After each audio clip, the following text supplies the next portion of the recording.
Bharat AI summit हमारे देश की राजधानी में अंतर्राष्ट्रीय स्तर पर करा रहा है। सब कुछ ठीक ठाक ही था, किंतु जब ये कांग्रेस यूथ के कुछ व्यक्ति वहाँ पहुँचते हैं, पहुँचकर अपनी शर्ट उतारते हैं। शर्ट उठाने के बाद में एक अच्छा खासा हंगामा शुरू कर देते हैं। शुक्रवार के समय एआई इम्पैक्ट समिट के एक प्रदर्शन स्थान पर पहुंचकर ये व्यक्ति अमेरिका के साथ व्यापार समझौते के विरोध में प्रदर्शन करते हुए देश के पीएम नरेंद्र मोदी के विरुद्ध नारे देते हैं। इसमें 10 व्यक्तियों को गिरफ्तार करते हैं। कुछ युवा कांग्रेसी सुरक्षित स्थान पर पहुंचते हैं, अपनी टी शर्ट भी उतारना शुरू कर देते हैं और इस टी शर्ट पर भारत के प्रधानमंत्री नरेंद्र मोदी, अमेरिका के राष्ट्रपति ट्रंप, उनकी तस्वीरों के साथ साथ इंडिया यूएस ट्रेड और एपिस्टन और पीएम इज कॉम्प्रोमाइज्ड जैसे शब्द अंकित थे। कुछ व्यक्ति इनको उतारते भी हैं। भाजपा के प्रवक्ता संबित पात्रा ने कहा कि यह प्रयोग है, संयोग नहीं। यह कांग्रेस के शीर्ष नेताओं के कहने पर देश की छवि खराब करने की गई है।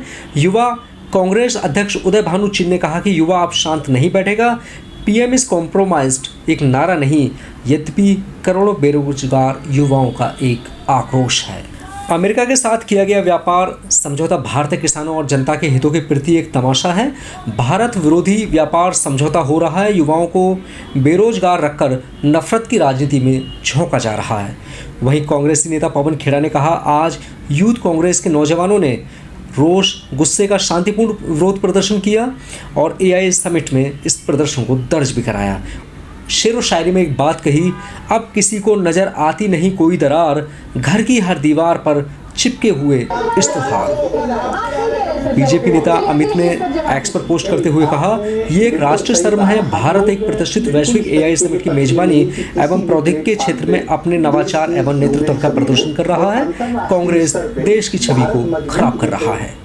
वहीं पर कांग्रेस सांसद मनीष तिवारी ने कहा कि इंडियन यूथ कांग्रेस ने एआई समिट में अपनी आवाज़ उठाई है। बीजेपी इसे देश विरोध बता रहा है, किंतु 2010 में कॉमन गेम्स के दौरान बीजेपी जगह जगह विरोध प्रदर्शन कर रही थी, तो क्या उस समय देश की प्रतिष्ठा खतरे में नहीं थी?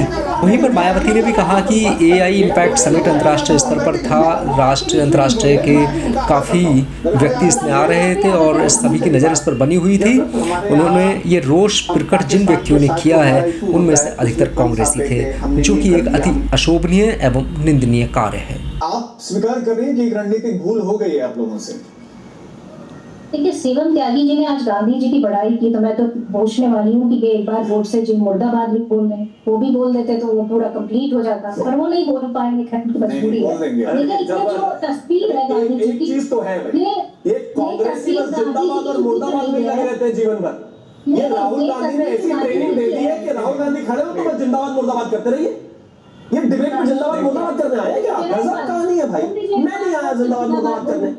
अरे बोल दीजिए ना, वोट से मुर्दाबाद बोल दीजिए। मैं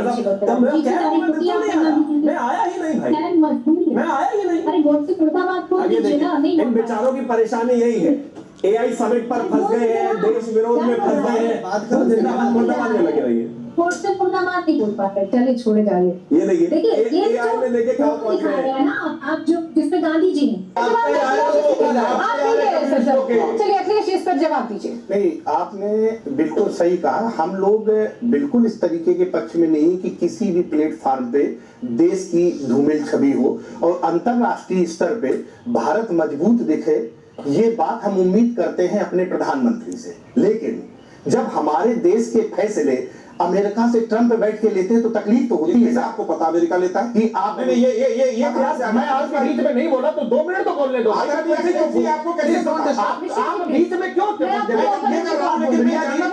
बंद कर लीजिएगा। वो आपके बीच में नहीं बोले, एक बार भी नहीं। आदर करता हूँ, मेरे बड़े आदर की है। और दूसरी बात, जब हमारे यहाँ पाकिस्तान के साथ जो हमारा इशू होता है उसमें ट्रंप साहब कहते हैं हमने ये कर दिया, हम